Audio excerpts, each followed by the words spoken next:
Hi Josh, how are you? I'm well. How are you? I'm doing great. This movie is very sweet in a way that I think is surprising because it does have kind of a unique setup for a classic coming of age story. And so for you as an actor who's been in some big comedies, and we know you as a guy who's always going to kind of make us laugh no matter what he's doing in a movie.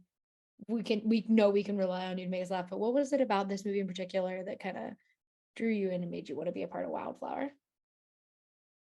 What drew me into wanting to be in Wildflower was probably the scene would be in the truck at the end where after they've gone through everything, you recognize that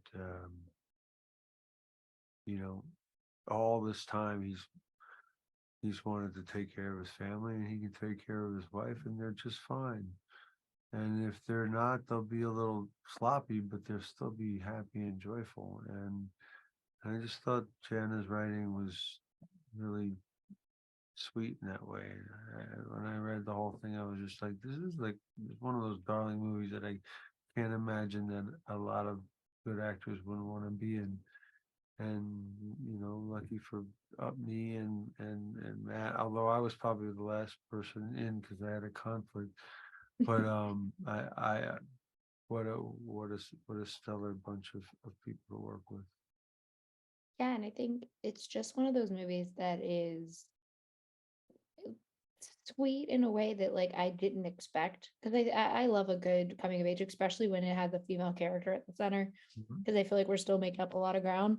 Um, and Mhm. I love Bee's relationship with her parents because despite that, like you said, she thinks she has to be there to take care of them, but she doesn't. Like they took care of her when she was a baby, and she has to be reminded that she's not their caretakers.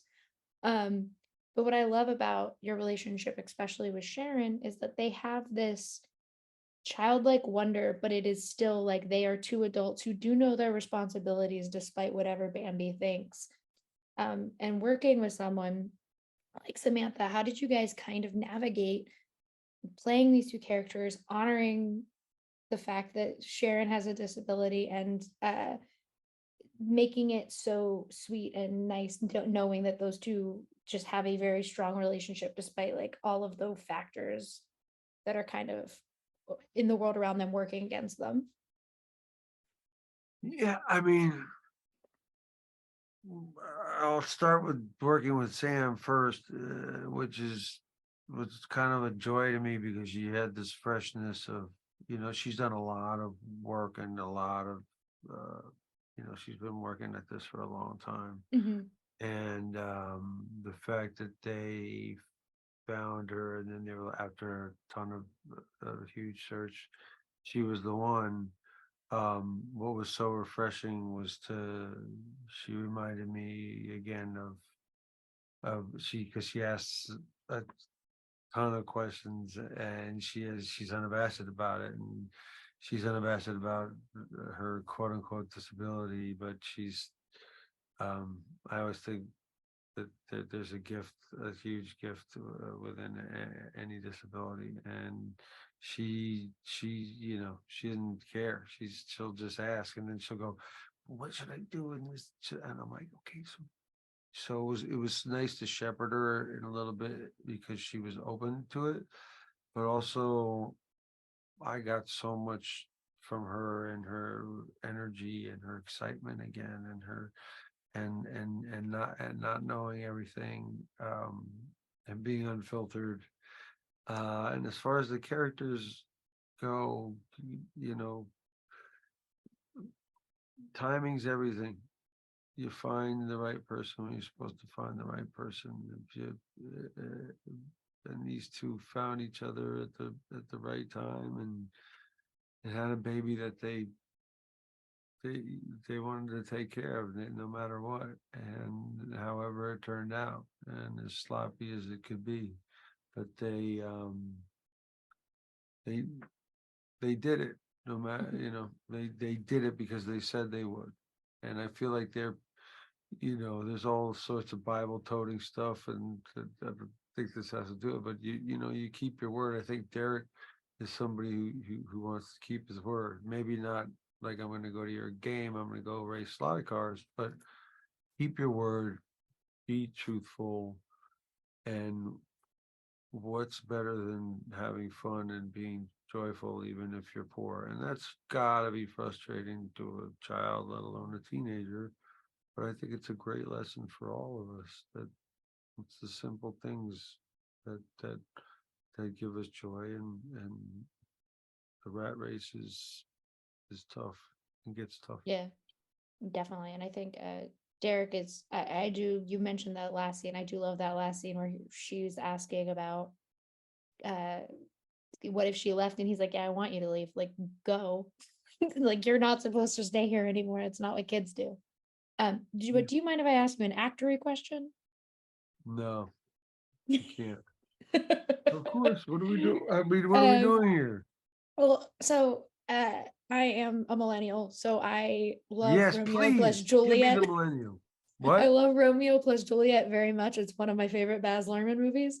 But I so think, we've seen you do Shakespeare, and yeah. that obviously takes a completely different approach as an actor, because you are trying to not only understand what Shakespeare was saying, but also inflict it with your own personal, whatever your approach might be as an actor. But when you're doing something like this that is less about understanding the words that you were saying and more about the character's drive and the arc there, how does your approach differ, if it does at all? And what is kind of like what clicks for you as an actor to making these characters so real and lived in when you're on screen? Well, the short, simple answer would be that was 27 years ago. I actually, if are you a super fan girl of that movie? Nah, it's If you my if you remember the third. gas station scene, we'll do this later because it's got to be short. But Yeah, they I've heard of zoom in that. on these Catholic school girls, Yeah, and that's my wife,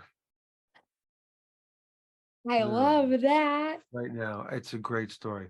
But back then I was, yeah, I was saying to somebody earlier, I'd love to play King Lear, I'd love to play Richard III. I missed that. It's been a long time. I was 21 then, and Hmm. Baz drilled. I mean, I think I did 5 auditions to get that part because he's so meticulous. He had been prepping it for 5 years, and uh, but it's not. I don't think anything I approach is too dissimilar. I mean, obviously you need to know the words, Hmm. and Shakespeare's harder, but you need to know the words so well that they don't matter. And on this one, I was fairly true to the script, but they would let me run, Hmm. and in Romeo and Juliet it was obviously cut down, but they would let us do a little bit, but we're talking about a huge span um, of time where I you know been super secure and then insecure and then but my process is not hyper method. I just I always imagine what it would be like to be in this person's shoes. Benvolio was a little tougher because it's been done so many times. Yeah. Um, and I was a newbie. You mentioned all your dreams and hopes, and now I want to see them. I would see you in any Shakespeare. I think they'd be incredible. Um, I can't wait for everyone to get to see Wildflower. I think it was very sweet, and was surprisingly like nice to watch versus some of the other stuff I have to watch for work. I was like, oh, this is really nice. Like, I genuinely loved it. Yeah, it's just got like that. If it's not trying to be something It's it just isn't. it's sweet, and I like it There's a a lot. lot of, there's things they had to cut and there's whatever and the voiceover and all that, but you can't leave that movie without going like, I feel good. Hmm. And Yeah. then and you also have really good actors that are supporting that. I mean, if you didn't have Gene Smart and Brad Garrett and Jackie Weaver and Kieran and some, I mean, everybody, Breed. it could have fell flat, but everybody was such a pro on such a short shoot that we all did it for that rare reason that we Mhm. still do things after doing it so long. Like, I just want to be in this movie. I think it's that thought. I think it's gonna have that thing, and everybody had the same feeling. Yeah, I can't wait for audiences to get to see it. Thank you so much for talking with me today. I really appreciate it. Thank you. Have a great one. Appreciate you. Take Bye. care.